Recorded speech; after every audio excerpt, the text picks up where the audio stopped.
For most people, the strength in their legs is significantly greater than that in their arms. A normal person's kick can easily be 5 times more powerful than a punch.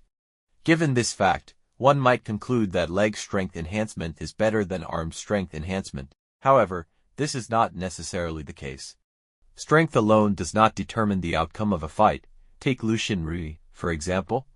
Although her leg strength far exceeds her arm strength, her hands are much more dexterous than her legs. While hand strikes are less powerful, they are faster and leave fewer openings. Adding a weapon can mitigate the issue of low damage. But what about using legs? Yes, her kicks are powerful enough to break a tree trunk as thick as a thigh in one strike, but the openings are significant. When kicking, she stands on one leg. For someone untrained in kicking techniques, maintaining balance is difficult. If the kick misses, attacking her supporting leg could easily make her fall. Using kicks in combat requires training, which they didn't have time for, and Bloodblade himself wasn't skilled in kicking techniques. Thus, from the start, he taught her to fight using bone knives in a conventional manner. Currently, her enhanced leg strength only granted her slightly faster speed and a decent jump height. Of course, this speed was relative to humans. But against large beasts, how could 2 legs possibly be faster than 4? Understanding this, Lu Xinrui turned to face the beast instead of fleeing, which would only expose her unprotected back to the predator. It was only about half a minute at full speed from here to the hunting team's resting place. If she just wanted to avoid injury, dodging for those 30 seconds would be enough. The forest terrain was complex, making it not too difficult. But Lu Xinrui aimed for more than just that. She stared at the huge beast charging at her, recalling what Bloodblade had taught her. Animals are just animals, with no intelligence. Almost all 4-legged beasts attack in the same way they pounce. This is their strongest attack, utilizing their claws, weight, and forward momentum. But it's also when they are most vulnerable because they are airborne and can't dodge your attacks. So what you should do is avoid their claws and counterattack. Suppressing her urge to flee, Lu Xinrui knew that dodging now would make it hard to maintain her balance, and losing balance without teammates to support her would be disastrous.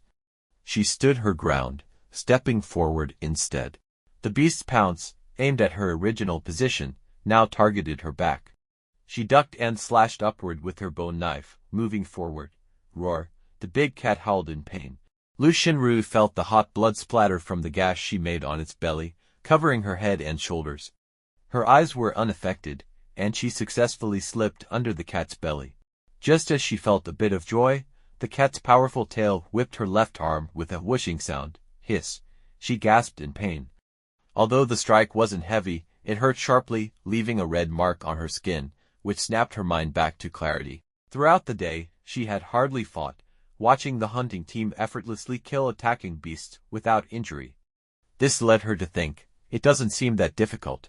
Her decision to venture far alone, driven by embarrassment and a false sense of security, showed her decreased respect for the forest's dangers.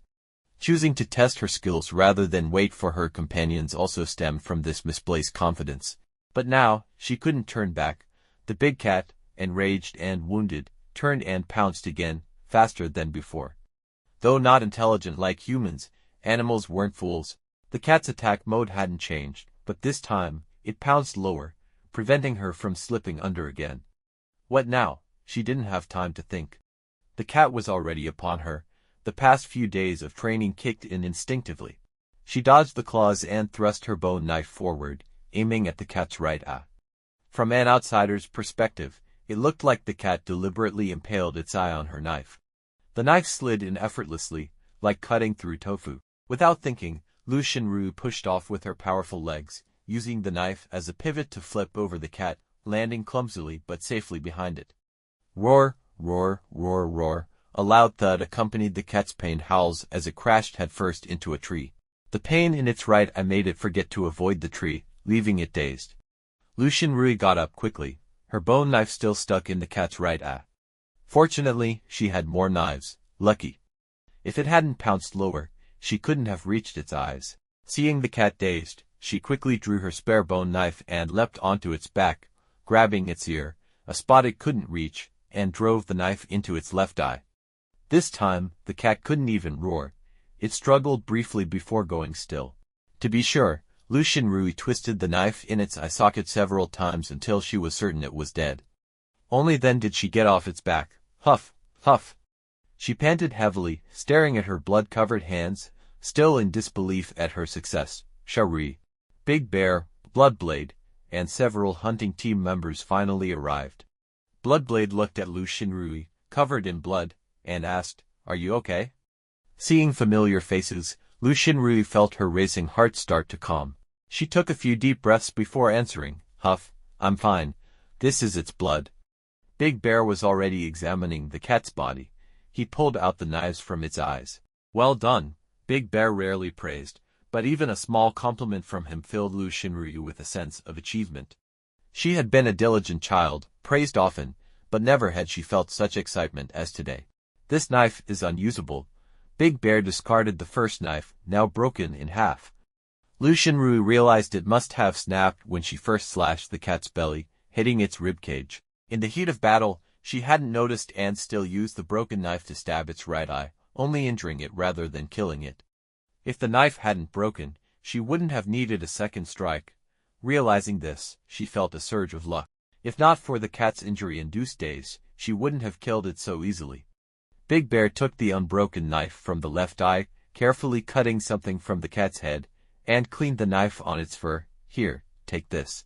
Big Bear handed her the knife and a tooth, about the size of a thumb and 6 or 7 centimeters long, still slightly bloody. Lu Xinrui accepted them, putting the knife back in her belt and holding the tooth, looking to Bloodblade for guidance. "Didn't you bring a vine rope?" Bloodblade pointed to her waist. Lu Xinrui glanced at the vine rope Yanzi had tied for her in the morning, now stained with blood. Seeing her confusion, Bloodblade untied the vine rope's loose knot, took the tooth, and wrapped the rope around it.